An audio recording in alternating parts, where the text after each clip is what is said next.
terms of my coaching process, there are essentially 5 parts to my coaching process, and they happen in no particular order. But the first one is, at some point, we're usually dealing with life purpose, their values, identifying what their passions are, and trying to figure out how they're going to spend the rest of their days on this planet in the most rewarding way possible. The second part is about goal setting. So I work with clients to set goals that are smart, that are measurable, achievable, reasonable, and time-oriented. And then we develop the strategies and tactics that will help them get there. The third part of my coaching process is about dealing with barriers. Where clients are clear about some of the barriers that have come up in the past, but we deal with the ones that also come up during the coaching process. And then we develop what I call obliteration plans, where we actually get rid of those barriers so that people can move forward. The fourth part is about dealing with bravery and exploring bravery and calling upon our valor in order to step into bold action in our lives. And then finally, the fifth part is about accountability. My biggest job as a life coach is to help people do what they say they're going to do and keep them accountable for that. And I have so many great tools to do that, like the phone and email and texting and so forth. But the single biggest tool that I have is the cell phone camera. It's the coach's best friend. Nothing proves to me that you've done an assignment like a picture taken on your cell phone. So I use that quite frequently in my coaching sessions. The type of people that I deal with typically on a day-to-day basis really span the spectrum of the human condition. I work with people who are young and old, who are gay or straight, who are male or female, who are single and married. So I don't really work with a particular type of person, but I would say that I work with some groups. Those would be professionals, people who are in transition, and then people who are dealing with health and wellness issues. So for professionals, I'm often helping them enjoy their careers more and get more out of their careers, mastering work-life balance. And my most favorite is when I'm helping people start businesses that radiate out of their life purpose and passions. That's always great.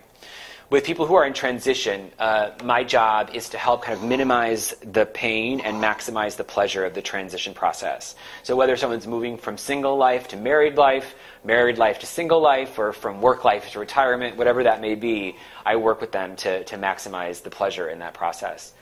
And then in terms of working with people on health and wellness issues, there's such a vast array of things that I deal with. For example, I deal with a lot of the weighty issues, emotional issues that come from carrying weight for many years and during the process of losing weight as well. I help clients who are changing their body shapes. I help people who are embracing certain disease states or accepting certain physical limitations. There's a quote that I love that I just have here in front of me from Janine Roth, who's this amazing author and seminar leader in the world of emotional eating. And she says that the shape of our bodies obeys the shape of our beliefs about ourselves. And I just love that quote because that's really what I do as a coach every day. I change beliefs in tandem while people are actually changing their bodies. So I just love that quote from Janine. The biggest difficulty people have in achieving major goals in their life, without question, is fear. Fear of change, fear of success, fear of failure. And I actually love working with clients around fear because when I can get a client through a baby step in facing fear, they're infinitely more willing to go at fear again. And once we start that process, life opens up and really starts to move forward quite quickly. So I love working with clients and getting them through things they're scared about. There are, of course, the external blocks that stand in the way of people reaching their goals. There's lack of money, lack of time, lack of resources, lack of education, and so we develop action plans together that will help us get more of those things. But without question, the most difficult blocks that come up are the ones that are internal. And I have a little chart here. I call them the Gales. These are the internal blocks: gremlins, assumptions, interpretations, and limiting beliefs. The G stands for gremlins, and yes, it's the one from the movies that you think of. And the gremlin is that monstrous little voice in your head that tells you that you're not good enough or that you're not worthy. And so I coach clients about identifying their gremlin, giving it a name. Oftentimes we make it tangible through a toy or some other object so that people can kind of play with their gremlin and disempower it and get rid of their negative thinking. And there's a whole lot more to that. The A block stands for assumptions. I work with clients to coach them around the assumptions that they make, that because something has happened in the past, that it doesn't necessarily have to happen again. The I block is interpretations, right? So people who make up stories about things that have happened in the past, or they crystal ball into the future about what things are going to be like. So I challenge clients on that and try to open their perspective.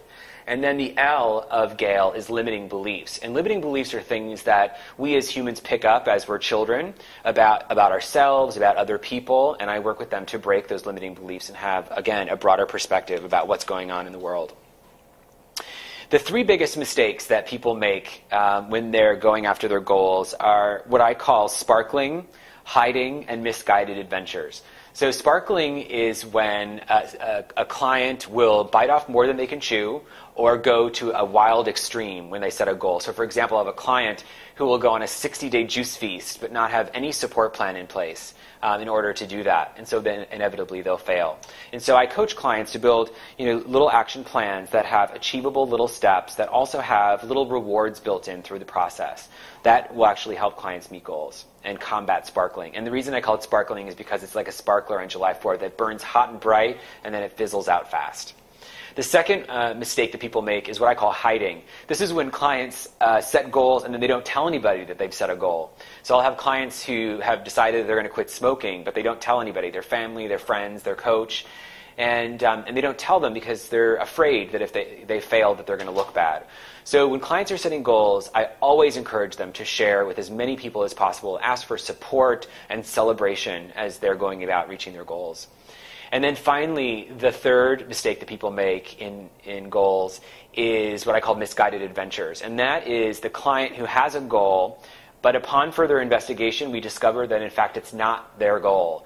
So for example, I have a client who says that they want to be a doctor, but we find out that in fact it's actually their father's goal and not their own goal. So I coach clients to identify goals that are personal, that emanate from within their life purpose and their values, and that ignite passion when they think about what it's going to be like when they attain those. So those are some of the key mistakes that people make in reaching goals.